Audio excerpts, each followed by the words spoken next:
Welcome back to the channel.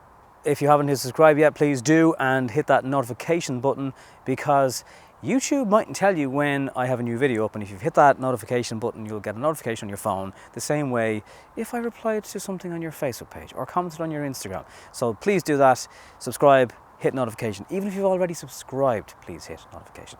So this is the Kia eSOUL. It's the long range version of it. It's a K3 model, which means you get bits of red. You get red here, you get different wheels, you get more extras and chromy bits down here. And it's quite an unusual car to look at, isn't it? Like, comment below and let me know what you think. It's definitely one of those electric cars that looks like it's from the future. It's not pretending to not be an electric vehicle, which a lot of cars do. So how do you charge it? Well, come around here and I'll show you this. So charging point just at the front, which I think I kind of prefer cars to have the charging point at the front of the car. You've got your different types of chargers. That would be for your 3-pin at home, and then that's for your supercharging. Both options there and neatly tucked away. Now you mightn't like the idea of it lines there on the front of a bumper kind of breaking up the look of a car. More lines here and very futuristic looking front lights. It all looks like it's from 2030 or something like that. Let me know if you like the styling of it. Leave a comment, let me know what you're thinking. Is it too ahead of its time to look at for you, or are you on board with it? Do you like it? Do you think you want your electric vehicle to kind of stand there from the crowd? Right, the range on this is up to 452 kilometers on one single charge. There's very few places in Ireland, certainly, that you can't get to on this. The batteries have cooling and heating options in them. I don't think we'll ever get mornings as cold. Maybe we will in Ireland, but who knows, for the heating pack to be activated on the batteries. But it has both options. So you get a 12-volt charger in here. There's a light. Oh, there's a Harmon Kardon speaker in the back. That's not for fake engine sounds anyway. And there's an adjustable floor. Get away, fly. Get away. This car, it's like flies on. The storage down here. There's one of those compressor yokes if you get a flat tire, and Kia give you your charging thing in a nice little Kia bag here. So this is your equivalent of your 3-pin. So that would go in to your car, and then you connect another part up for. It's basically it joins up your traditional 3-pin charger should you need that. But look, if you're buying an electric vehicle, will you just do me the favour and just, it's a €600 grant you get off from the ESB. You'll have a charger at home, and with a car like this, with a range of up to 452 kilometres, I don't think you are ever going to have to be panicking about running out of juice at all. We're kind of at that level now with new cars, particularly cars for the end of this year, 2020. Range anxiety, it's kind of going to be a thing of the past. Right, I'm going to jump in the back, give you a quick look around. This is only kind of a short, quick review of the car. We'll have some EVs from Kia in about September, August on this channel. So hit subscribe, notification button, and you'll get to see them all if you're thinking of one of these. So let's jump inside, have a little look. Right, still going to feel very familiar to a Kia customer. Everything is still controlled by knobs, volume, aircon, displays there. Oh, I'm getting a battery discharge warning. Please use the system after starting the vehicle. That's fair enough. So you get sound moods, right? So let's power it up. It's not like the noise of the car is going to interfere. So it plays that Kia tune. What are you beeping at me for? Okay, right, it's done. Okay, so sound mood. You can select party time, traveling, romance. Does that change things in the car? Does that? Okay, and then you can have color themes and glow only. So it's just for crack, but it's just for messing around. So you can Kia Live, Drive Info, Android Auto tells you about your speed distribution. It's got 86% left in the battery. The nearest charging station is 1.5 kilometers away at Houston Station. It's telling me that. That's handy to know. And then you've got the favorites and the voice memo that Kia have famously done. You can record a little voice memo into this, like, hey, get me some milk. Hey Kia, you're such a sexy EV. Weird looking, but nice. That's grand. And then if you want to play that to yourself at any point later on, this is actually going to stay in the car. You're such a sexy EV. Weird looking, but nice. I know everyone's phone can do that, but I just like that they have that in an option. So yeah, it all feels normal. Then you've got your display here with your range. It tells you what features in the car are being used in terms of power and how much is the drain of the battery, stuff like that. This is a K3 model, so you've got some nice options down here. Heated steering wheel, heated seats, driving mode. That will give you sport, normal and eco. Press the brake pedal to change gear. I don't want to change gear, I just want to change the mode. So yeah, Eco Plus. Is the range changing? Yes, it is changing. Okay, so I'm full on sport. Eco, I got 335 kilometers left. Normal 330. Sport is 325. Fine, that's all good. Again, nice chunky Kia steering wheel. These little bits here are paddles, but not as you know them. They're paddles for the regenerative braking. You can control how harsh it is when you take your foot off the brake and how much charge it puts back into the car. There's there's two, what's that thing? That's for wireless charging. Got a 12-volt charger, 2 USBs under here, storage for cups and stuff, little electronic handbrake. There's an armrest with storage in that, and head height is good. You know, it's kind of got that raised roof if you've seen in the video, so it is a bit, wish it was a little bit taller. It's a bit taller than other cars, but in lots of ways familiar Kia on the inside. Let's jump on the back and take a quick look. Remember, this is just a short, quick brush around video of the car. We'll have a full video on it later on in the year. By the way, the price,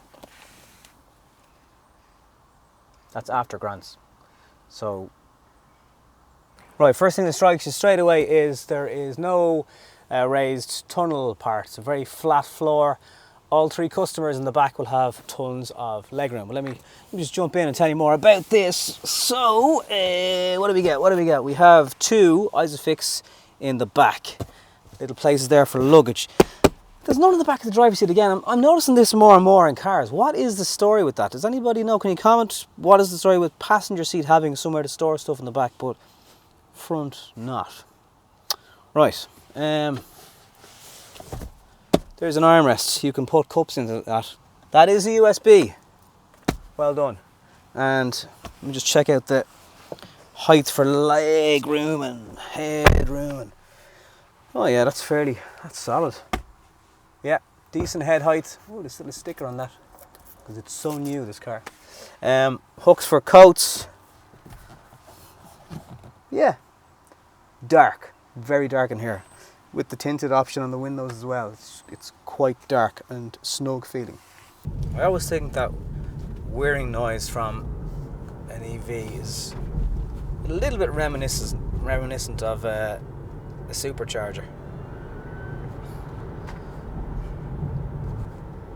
That braking function though is very good. You really end up kind of controlling the car with just one foot, the accelerator. Obviously if you need to urgently brake, the brake is there, but you kind of end up not needing it. Navigation in the eSOUL, the maps are provided by TomTom. Obviously you have CarPlay and Android, which you can use your maps for in that as well. There's loads of chrome fittings again in the K3. And just touches around the car and the inside and the interior and the exterior that help show it off and make it look a little bit snazzy.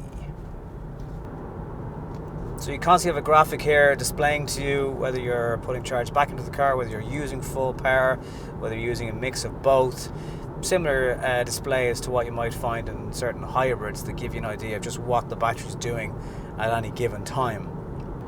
One of the most impressive things though is the suspension somehow manages to feel planted and sporty, but it's also decent over bumps. Like there's some cat's eyes I'm driving over, and bar the wheels, the tyres making that noise, there's very little to feel that the car has got any sort of an issue. And over potholes and stuff, it's quite impressive how they do that. So paddles behind the steering wheel, they are very similar to what you'd find in a traditional car with gear change paddles, but this will actually control, you can brake from it, you can hang on to the pedal and it will brake the car for you, and you can also control how much regenerative braking happens to the car, similar to the e-pedal on a Nissan Leaf. So you can make that very severe. I think there's 4 levels of how severe that is when you take your foot off the accelerator, how much of a kind of a jolt you get where it starts to slow the car down for you.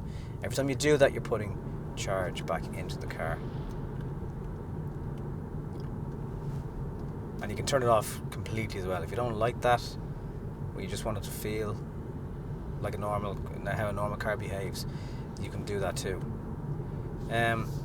Although I can't think why you wouldn't have it on in some degree of level, because particularly if you're driving around in traffic, it's actually quite a relaxing way to drive. It means you're only using the accelerator really, unless you have to suddenly brake.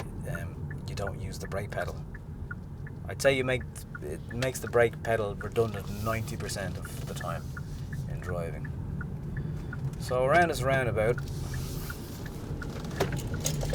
while everything shifts all over the cabin, yeah, it's not too wallowy. Heads-up display on the front. There's a plastic screen that is there that projects the image onto the windscreen. Never looks as good as cars that project it from within the dashboard right up onto the glass, but you traditionally only get them in premium cars. Drive, just one gear as usual. Reverse and park.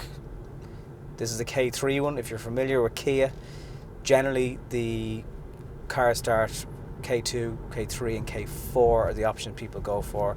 K4 usually has everything, but this K3 has heated steering wheel, heated seats, leather interior, nicer, softer leather steering wheel. You've got the chrome detailing on the outside and the different tone roof and wing mirrors, and it all looks very smart. You would definitely look at this car and go, oh, that's a bit different.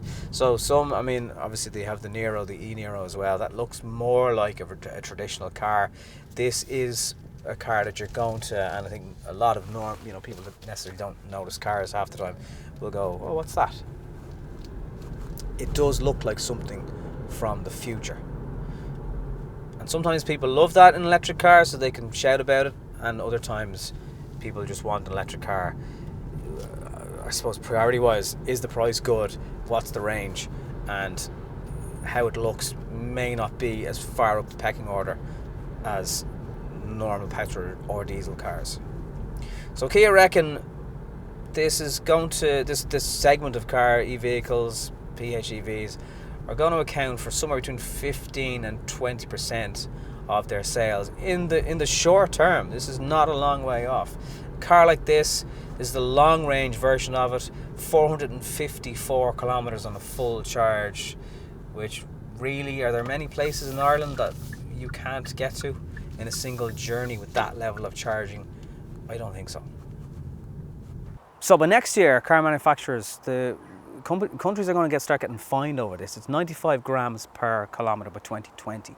By 2025, it's 75 grams. And by 2030, it's going to be 59 grams per kilometre by 2030. That is not a lifetime away. The average car at the moment is pumping out 112 grams per kilometre as of last year. So to be in the EV game and to be kind of getting established for it, which is what Kia are doing with these cars, is a very, it's the place you need to be in the space. As people get used to it, they're going to start making more and more noise about their electric vehicle lineup as we head towards the end of this year and into 2020. So 450 odd kilometres after grants, 37,000 euro, but that's for a K3 model. There are cheaper options that you can get, and obviously then they have the Nero EV as well. So Kia are taking electric vehicles very, very seriously. They're taking them seriously now, today, and it's an interesting car to look at, to drive. Range is good. Price is probably one of the most prohibitive factors, but is it an investment for you? Are you thinking about the fuel you can save? You've got reduced tolls obviously as well, so there are lots of reasons. And if you get your home charger, you have very little range anxiety to be worried about. I think it's non-existent actually at 450 kilometers out of a charge. So let me know if you've got comments, questions. What are you thinking of it? Is it a bit of a mad design? I'll just give you a quick look side on before we wrap up this video. So like, you're either going to love this or you're going to be thinking Postman Pat, especially at the back. You know, all it's missing is the cat. But it's funky, it's unusual, it's futuristic looking, and maybe that's where certain electric vehicles need to be. Thank you for watching. Hit subscribe to the channel. Full-on week-long review in this and also the eNiro coming later on in the year, and tons more car content as well. So thanks for subscribing if you have done so, and don't forget to hit the notification button. I will talk to you soon. Bye bye.